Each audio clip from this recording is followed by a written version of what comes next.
karo Mbak Tatin. Leres mo? Mbak Tatin dadi jumeneng. Kula Mbak Tatin lagi nyuwun pangapunten nek sing ngatur kula nggih mboten prayogi wong mriki gawane jenengan. aku makilke ning kowe.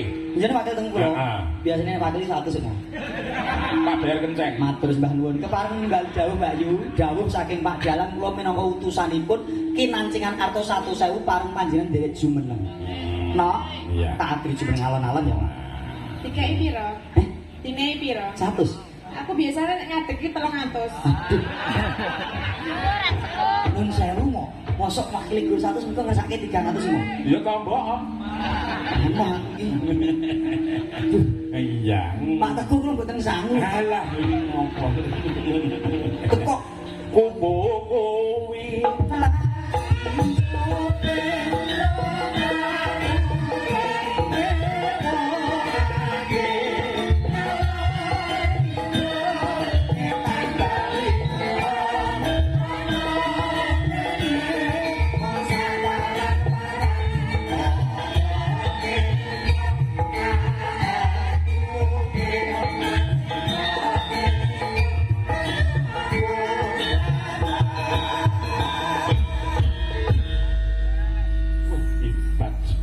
Dalu Mbak. Nggih sugeng dalu Pak Tante.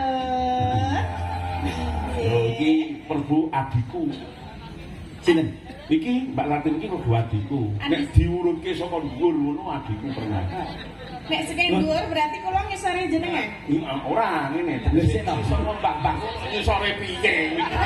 Lah niki kula urut-urutane pripun to jenengan? Tegese iki saka bapakmu, mbahmu dan sebagainya iki nang mbahku nang kono tempuk. Tegese iki. Oh, lah wau pengane aku saka dhuwur berarti kula ngisore jenengan ngono to.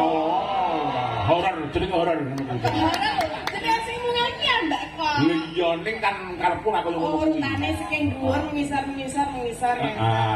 Ya. Mas Gareng, Jawab mo. piyayi ngene iki kowe ngarani subur makmur apa ora? Wih pasti no Piyayi subur makmur gemah ripah loh jinawi. Iki sing putri kaya mengkene iki mau mesake sing lanang. Lah kok saged mo? Karo kowe nemu kowe.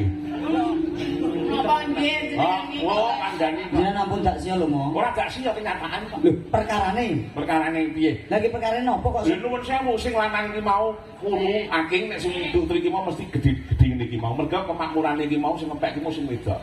Oh ngenten to? Heeh no. Mboten ateges ngenten lho. Biasane nek wong cilik niku malah sok kuat sok gedhe ngono lho. Anu Lah cocok nek aku benten setuju. nek kalih jenengan kan gedhe ngono. Biasane mah sok cilik ngenten.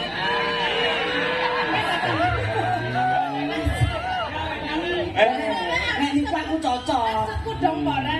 Heh, Ling gendar kaya nyak aku ngono. sik.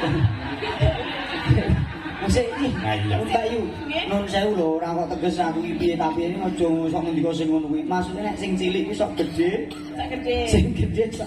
Maksudnya ngene lho Mas. Sik, iya, iya. Kaya jenengan kan cilik. Heeh. Semangate gedhe apa ora? Ora semangat harus besar. Iya, makanya. Semangat menjalani hidup harus besar. Iki sakniki tak tanglet. Pak Tante, panjenengan menika lak rada ageng. Semangate, hah? Piye? Rada ageng napa ageng? Ageng. Ageng. Aja mung rada. Ageng. Panjenengan menika ageng. Semangate sok kendho napa sok kuat napa sok gedhe napa sok cilik? Gedhe ora tau cilik. Kudian.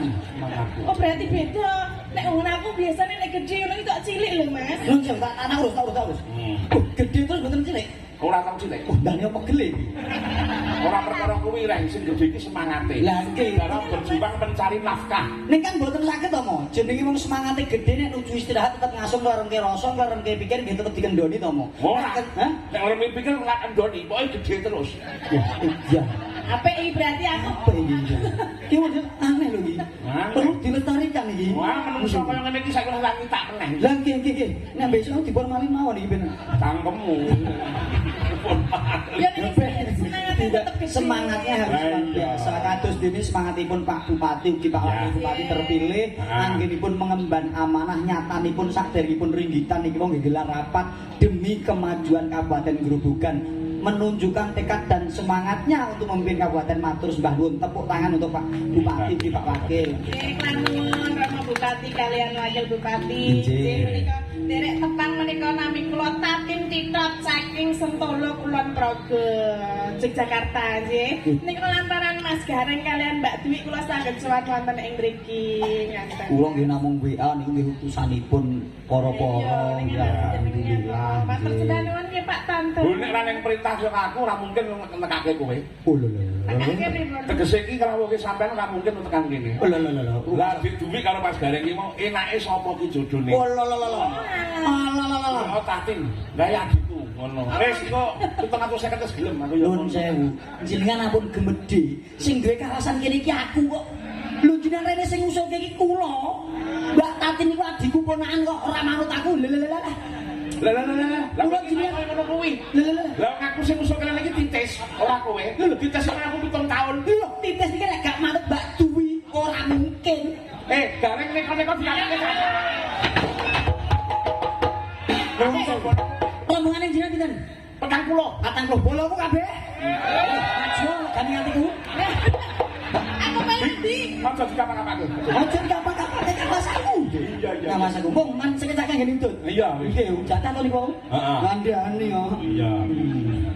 Aku berarti aman ya Mas. Aman kawasanku kok dhewe Tapi nek aman. melu kono ora pati aman. Ora pati aman. Piye mbebayani yo. Semangate ora tau kendhung. Iya. Lembang sing apik. Wonten pamundutan lagu Jawab napa, Mas? Nek lagu niki pamundhute pirang-pirang ning Dampar Kalbu. Sampeyan mesti ya durung tau ngerti. Derek. Nah, iki lagune Gapiro Kreatif tunggale Limbang Asmoro dan sebagainya. Oh ngaten. Ya mengko diaturke gawan saka Gapiro. Oh nggih. Ning sampeyan ning panjuwun meneh ya kuwi Gubuk Asmoro. Gubuk Asmoro. Iya. Gubuk Pak. Kayak kebo mboten. Bawa ngono ya agak saka endi Mentolo. Sentolo. Sentuluk. Wah sentuluk padake. Mau mbok cetake iki lho. Wong ora ngerti tenan kok iki. Lha kula mboten ngertos. Lah iya. Jenengan klatenipun pundi? Kok pada namanya apa sedaya lho? Heh? Jenengan klateni pundi? Aku. Nggih. Pabrik gula sampeyan ngerti? Oh lho pabrik gula Kakak. Ceper. Oh jenengan ceper to? Heeh. Caket pabrik gula to? Iya. Tapi ngadu gedhe. Ngendi? Lah mengene gulane mundak lho. Ora kuwi, pabrik gula ceper ning wetane kuwi. Kuwi ngono aku. Oh ngoten. Wetane persis wetan tembok kuwi ngono aku. Kok kita nek pabrik gula. Oh, ngampemu. Mangga. Mangga, Mas. Nggih. Mas kok Mbak? Mbak, Jane dalang iki yo piye, Pak? Nggih modele kaya Wis klinik lan. dadane cantik kok ngono kok diundang Mas. iki kakangmu iki nyimak lho. Sinten? Mas Bambang Wiji. Dan wis nyimak apa jenengan ki asal salam saking dalang-dalang Jogja. Oh, besok sore saya datang ke Saestu. Pompres kuwi. Pondok pesantren Ponpes kok kompres iki padake kompres. Ponpes kok kompres. Kene Gus Miftah. Nggih, acara rudal menika Pak. Sampeyan nang bayar. Nggih, nek jenengan rawuh nggih kula insyaallah. Oh, pokoke sesuk sing ngantasi kowe aku. Oh. Maksudnya? Lho sing akomodasimu sing ngurusi aku. Ya terus mengke kangenan ten pundi? Prambanan. Bisa tadi. Masa ya tekan kok. Ya, ya ndak, ya apa? Jual.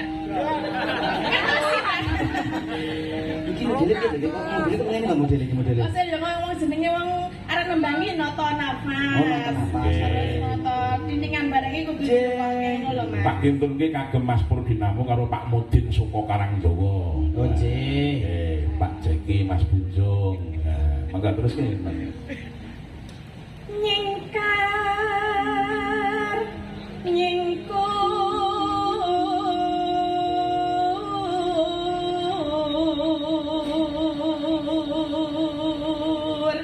Jeng kok ijan luar biasa nggih Pak nggih. Dasare ya ibuke ya teng ibuke iki mau ya Walanggana. Wah, elok Sri Lungit kuwi mau. alhamdulillah. Nek tepange ora nek ibuku tepang.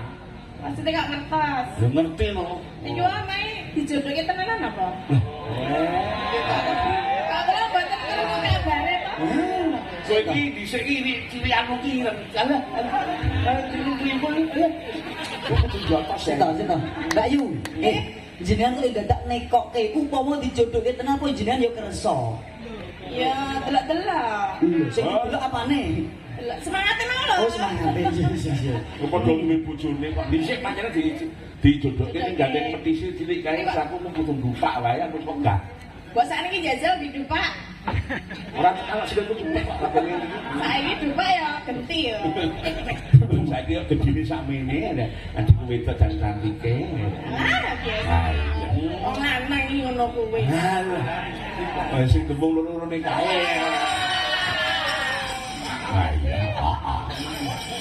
Terus ke?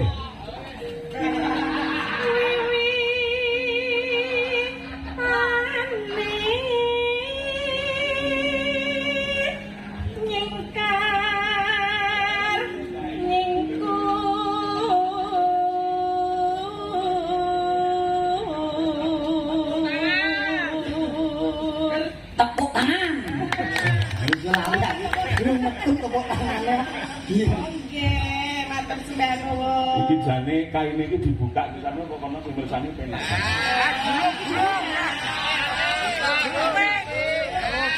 Jangan bukan mau, Pak. Ini aja disuwek nggih, engko Ampun sewan. suwek ni sewan. Sewan. Disuwek ndak tampil panitiane. Iya. Buka mawon. Belanja. Assalamualaikum, salam sehat selalu kagem Mas Tantun saking kula Lurah Codot. Nggih, Pak Lurah nggih rawuh. Matur nuwun sanget Pak Lurah. Nyuwun donga pangestune kagem anak lanang dalang muda Ahmad Karnavaro ingkang wonten SMKI Solo kelas tunggal. Nggih Pak, mugi-mugi Kang Putra pinaringana dados dalang sing hebat. Laris tur nggih payu. Amin. Namung ngemutaken mo, Apa? mbok menawi nalikanipun Pak Lurah pelantikan dados ingkang sepisanan niku ingkang ringgit panjenenganipun. Laras. Ah, nggih, laras. Dipulajengaken. Nggih. Lingsem yen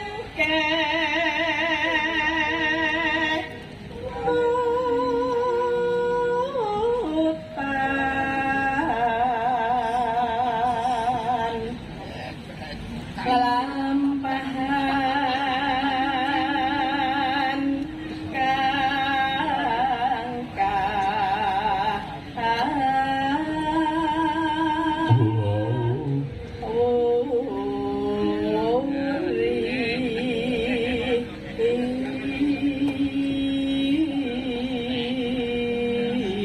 Saking Mas Budi Komar mengenang sak lintang asmara nggih.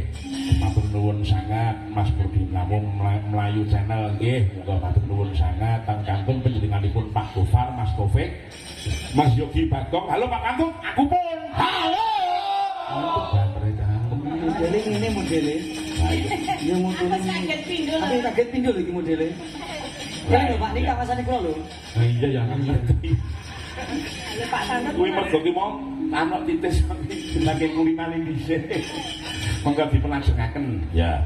Tresna tulus nadyan ingku buk asmara.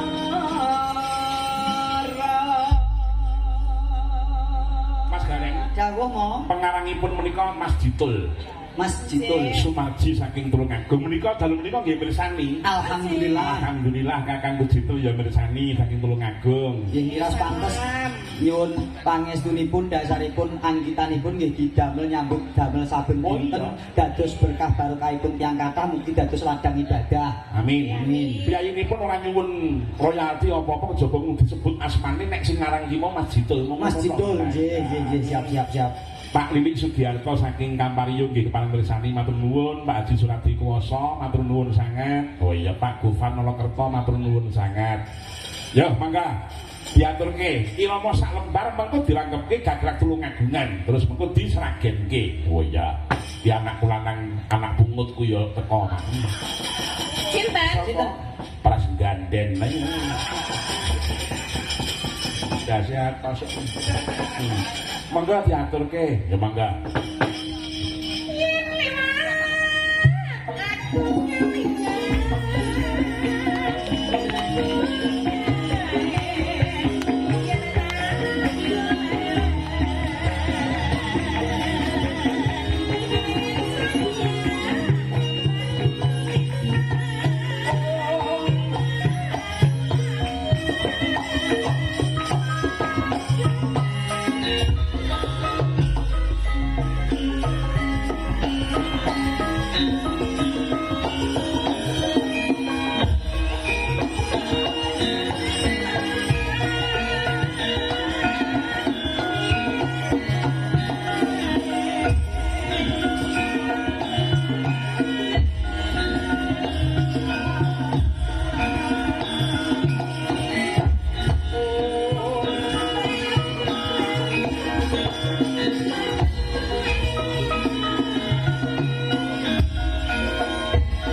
kanca-kanca bareng sing sinden ayu ki mau ngiringi ya tenanan.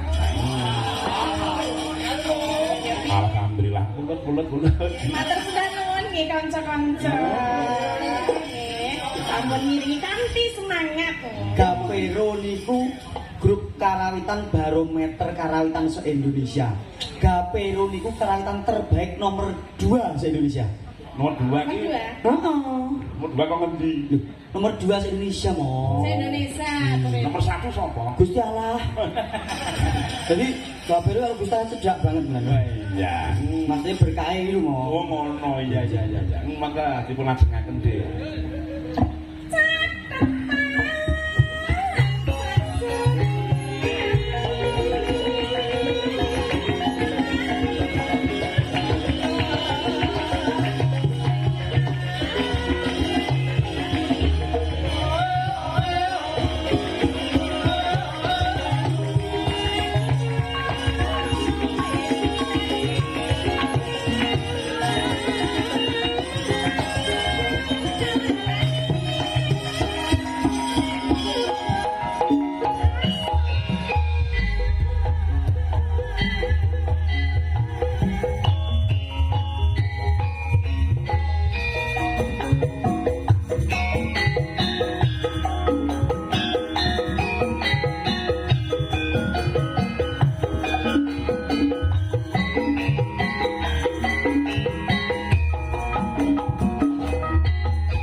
Nggih, laras Pak Puji Lurah menika nuwun sewu Pak Codot nggih ngersake niku.